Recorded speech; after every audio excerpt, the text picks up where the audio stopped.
Welcome to another video on digital leadership. Today, I'm going to talk about something out of the way or out of the blue, what we regularly talk about, a lot of knowledge sharing on different topics like marketing, digital marketing, IT, consulting, and blockchain, and all that. Today, I've been asked by a few of my friends, why can't you do a video on FTX? What has happened?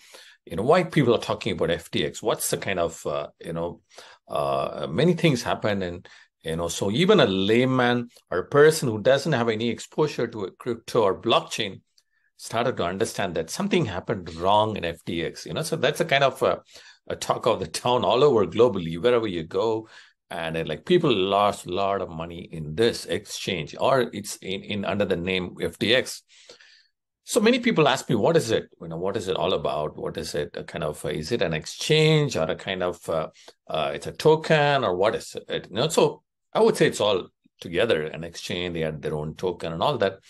So FTX Trading Limited, basically it's a crypto exchange. They started in 2019. I remember, 2019, and a very short form, the time they become really, really popular. So in 2021, I think that's where they peaked. They got, I think, almost 1 million users. So it became popular globally, and I think they also they have their entity in the US as FTX.US. So it's a kind of a separate exchange available. That's for the American or the US residents. So they registered as an exchange and incorporated in Antigua and Barbuda and headquartered in the Bahamas. So that's a kind of where you get a lot of, I would say, comfort, tax benefits, and they have they have framework for crypto. They have framework for kind of, I would say, tax saving, and a lot of these kind of regulations are not there. So a lot of people, I would say, a lot of financial firms, they have registered in some of these top countries which are very friendly. At the same time, crypto is still early. I wouldn't say early, but it's still people are learning. The governments of various countries, they're not sure, because it's been evolved so quickly. I think many of the, I would say, the people behind a financial system of every, or the framework behind every government, they lost the bus because it's been evolving every week. There are new things coming. So by the time government try to do something kind of, so they come to know that something new has happened. So it's very, very tough even for the government. Still, the kind of learning process. The laws are not so really strict because it takes some time, to find out what are the kind of, I would say, like issues can arise. What are the kind of errors or kind of a lot of mistakes can happen? So how the law can protect a common man's money. So that it took time, even some of the countries which already have the framework, but still they struggle when it comes to these kind of, I won't say scam or this kind of bankruptcy where people losing a lot of money. They don't know who to find, who's the person, who's going to be responsible. So that's how it happened. So, they started in 2019, they registered in a few countries, so with all good intentions, they started. And in 2021, they peaked. And then all of a sudden, on 11th of November, 2022, they filed for bankruptcy proceedings in the US court system. So many of the top leading investment firms, supported by some of the governments or some of the countries, including Singapore, they're all involved in it. But at the same time, it's pretty tough to say where it went wrong. It's not just one point or one person can be pointed out. It's pretty tough. So many people, because as everybody know that most of the exchange or even any kind of crypto investments has a disclaimer, so it's a kind of a market where you're in a kind of, you can make money, you will lose money, but so none of the exchanges take responsibility. So likewise, so I think they had a revenue of 1.02 billion in 2021, and they had an operating income of US dollar 272 million in 2021, and the net income was US dollar 388 million in 2021, based on, as per, the records available online. So, the founders are, everybody knows Sam Bankman and Gary Wong. So they are the founders, and they started this, and it's a kind of an exchange. That's a license. They have that, and it started, but at the same time, many things happened. I would say a lot of mishandling. That's what people can, still the system hasn't brought it to a kind of a proper, lot of, most of the countries involved or the companies involved, they've gone to the court. Still, the procedures are going on. So I'm not a right person to comment on that. This is whatever based on the news and whatever I know about, I'm telling, but I'm not a financial advisor, or I'm not a law firm. Just to talk about that, I thought, let me do a couple of series of video. What could have gone wrong? What the media says, it's not that I'm saying. So whatever I'm saying is whatever I heard from online, it's not that, so of course we got some from the founders. We came to know from the other competitors, like, a lot of, they're the number 3 for FTX was the number 3 leading crypto exchange. People know about the other 2, the 1 and 2. So the competitor says, yeah, okay, they did really wrong, but at the same time, you cannot just come to a conclusion in one line, so things are going on. I think the federal government and most of the, legal entities, are behind them, and people invested, the organization invested, they're tracking, they're communicating with them. Lots of things are going on. So we are still at the second week of December 2022. I think, maybe if another 2 weeks or a month, 2 months, we will come to know exactly what happened. So I think, FTX partner, they also had a firm called, Alameda Research. They had a significant portion of assets in FTX. Now this, they announced it recently, and that's the time, kind of Binance CEO, they started kind of sell their stake, and because Binance had their stake in FTX.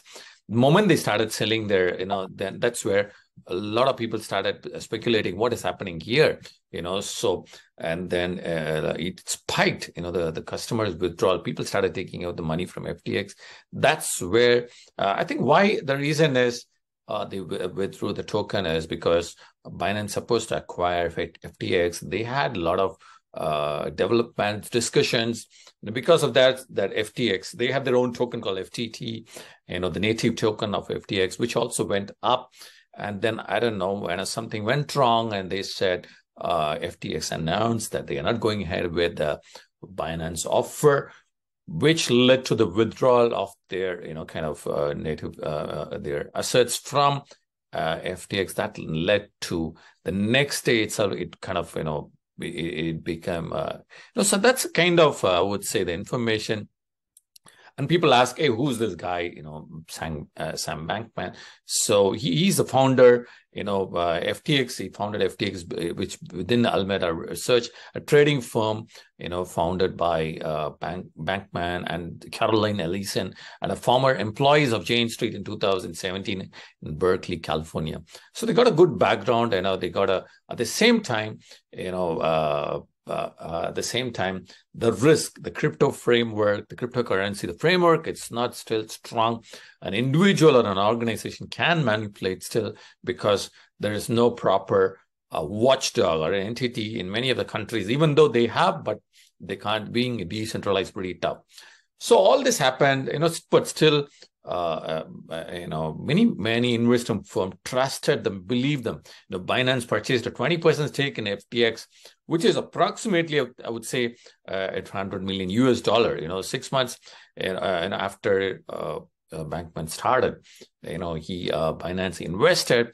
The investment was great, and a lot of people, a lot of organizations, popular, known financial institutions have invested in this, and it all went for a kind of a toss in November 2022.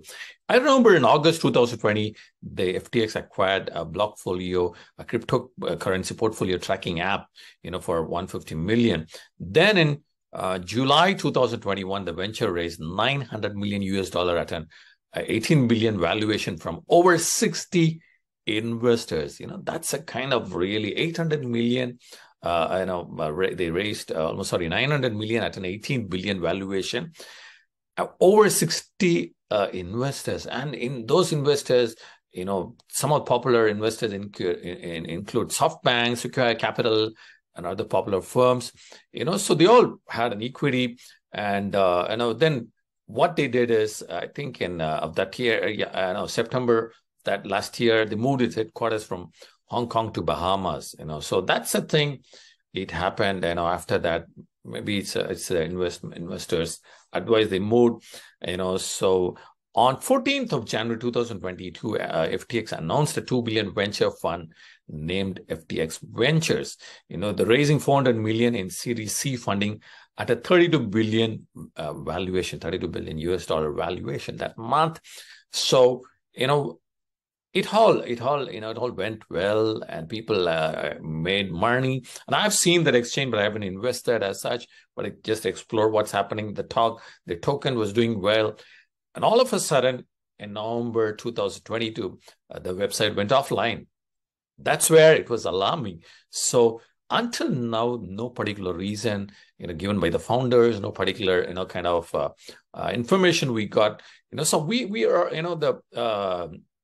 I would say it's like still on an early stage. We don't know what has happened. And they even announced, actually, they're going to soon begin offering stock trading to the US customers. That's what they announced, it's going to come in 2023. People are waiting, so, and then in 2022, they said that they're going to, they're creating a gaming division, that would help developers add cryptocurrency, NFTs, blockchain related assets into video games and all that.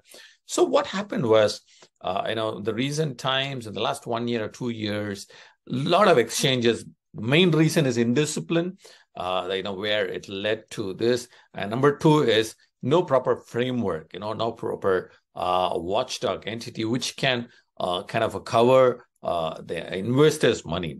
So there are a lot of risk in that. Even though they have disclaimers, people tend to invest. Many of that's why many governments, many countries still, they still don't advise, people invest on cryptocurrency, or you need to be really careful. You're taking a huge risk. Of course, a lot of people made money. At the same time, they know they're taking a huge risk. So where the money went, so who all the people benefited, so what is going to happen next? These are all questions, maybe you can talk, I can talk about this.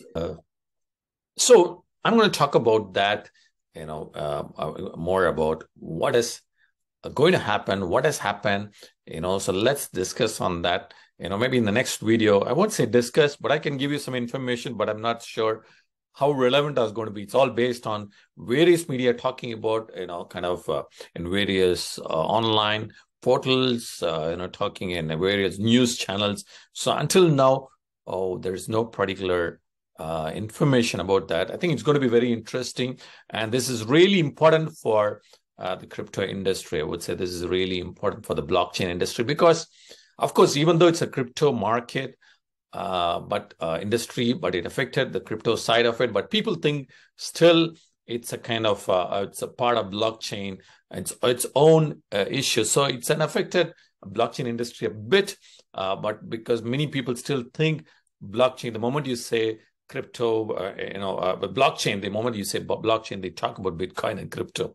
So you can't help it. So I'm going to talk about that in my series of next few videos, about the FTX fiasco, but based on the information I get from various media.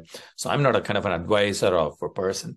So I'll see you in my next video. Let's discuss. So thanks for passing by Digital Leadership. We're going to have a lot of interesting videos on various topics related to all the emerging technologies, IT trends, and all the kind of the news. Of course, not about anything about politics or anything. So we're going to be talking about more on the technology side and some of the important trending topics which people want us to discuss and talk about.